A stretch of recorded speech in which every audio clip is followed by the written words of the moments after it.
এটাই দাবি ছিল যে ব্রাইডাল ডেটে যেরকম আমি তাকে একটা লুক দিয়েছিলাম, যেরকম ও প্রশংসা পেয়েছিল, রিসেপশনেও আমি তাকে সেরকমই একটা লুক দিই যাতে অনেক বেশি প্রশংসা সে পায়। একটা ব্রাইডাল ডে মানে আমার কাছে যে কতটা একটা হেক্টিক ডে থাকে, মানে এতটা প্রেশার থাকে, এতটা হেডেক থাকে যে কি বলবো।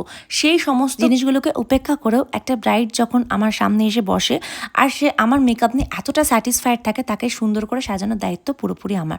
সব কিছু ভুলে গিয়ে তাকে সব থেকে বেস্ট লুকটা দেওয়ার চেষ্টা করি। আর সব থেকে ভালো লাগে এই ব্যাপারগুলো ভেবেই যে আমার সমস্ত ব্রাইডরা সে যে ভীষণভাবে স্যাটিসফাইড হয়।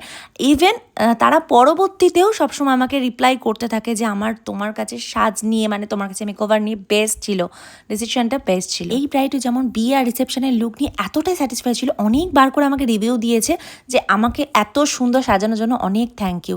সো দেখো, রিসেপশনের লুক বলতে বলতে কথা বলতে বলতে কমপ্লিট হয়ে যায়। ওকে আমি সিঁদুর পরিয়ে দিয়েছিলাম, তার পাশে দেখো ওর গালে একটু সিঁদুর লেগে গেছিলো, সেটাকেও আমি একটু ঠিক